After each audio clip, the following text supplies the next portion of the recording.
What is going on, guys? It's Noah here with Custom RC Mods. Welcome back to the channel. Welcome back out to the park.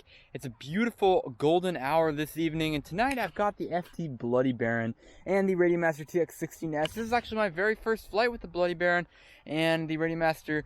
So yeah, I thought we'd get the 4-cell battery out, even though obviously we could do this very easily on 3-cell, but keep things interesting with that 16.8 volts of power and see what happens. Now, before we begin, I want to talk about a new channel, one of my loyal subscribers, that's called AVIATION Forever. Now, Humant and I have been talking on Instagram all about making each other's channels better. He's been a great mentor for me, and hopefully I've been the same for him. But basically, what his channel is, it's all about the economics and business side of aviation, kind of the different news and things like that, but they're also all in very short, bite-sized segments. They're easy to understand. There's no, jargon about all the planes and things like that. It's just really very interesting. Each video is about 2 to 3 minutes long, and you can really learn a lot without having to give up a lot of time. So if you guys are interested in something like that, I know a lot of the RC people are interested in full-scale aviation as well. Please go ahead and check out his channel. I'm sure that you'll be entertained. It'll be in the top link in the description. Now, with that said, let's go ahead and get this Bloody Baron action on. Alright guys, so like I said, this is my very first time running this combo together, the TX16S here and the FT Bloody Baron. And as always, we're going to go through all the electronics that I have on this airplane. First, we've got the DYS 3536 motor. This was an absolute powerhouse, pushing 11x7 prop. Actually might upgrade this very soon, with a Skywalker 40 amp ESC inside there from Hobbywing. Now my two servos are just basic SG90 9-gram plastic gear servos from Tower Pro.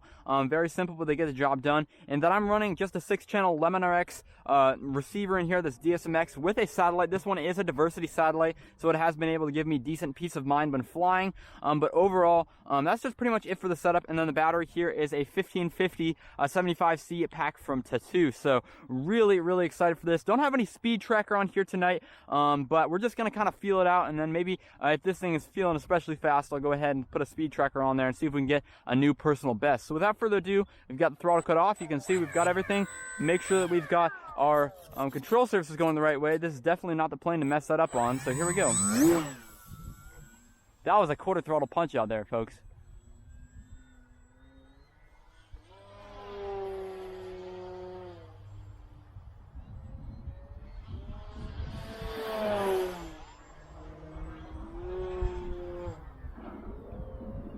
Just a very, very smooth plane, even going upwards of 100 miles per hour.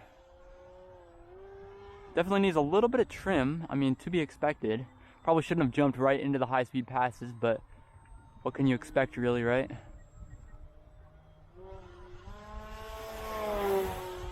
There we go. And this thing is a lot of fun with the streamer. We'll have to do a video like that here very soon. Looks like we're going a little bit right now. That was interesting. Took my hand off the throttle stick there to do the trimming, so I had to do a full turn at however many ridiculous miles per hour.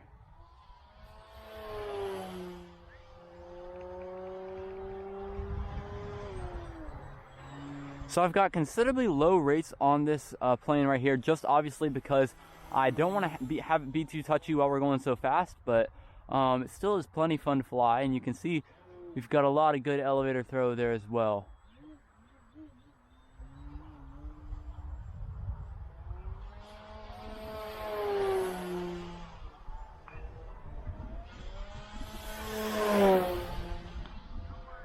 Still pulling a little bit to the left, but nothing that can't be corrected with just the slightest bit of trim.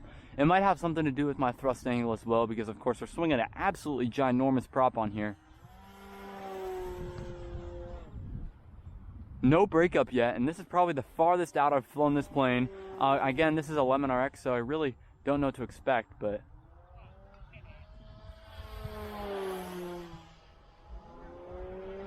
yeah, this thing is absolutely screaming.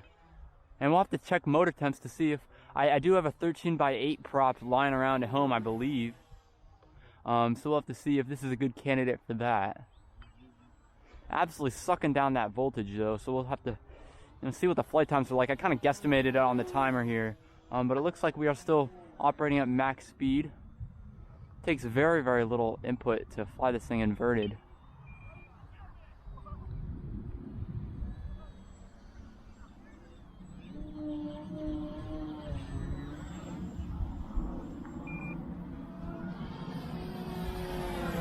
All right, it does look like we're having a voltage sag here, and that's kind of what you get when you're running just such a you know, high power hogging setup. Let's go ahead and land this thing here. And again, it only really needs an eighth of the throttle stick to, you know, just cruise around here. So let's go ahead and bring it in for a landing. Just like that. And looks like we broke our prop. You know, that's kind of to be expected though, on such a meaty setup. Then you just dive bomb it in the ground. Thankfully, I've got a few extra of these lying around at home. That's it for this video, guys. Hope you enjoyed it. This is a really, really fast airplane. I can't wait to make some more content with it. Let me know if you have any questions, and I'll catch you guys in the next video.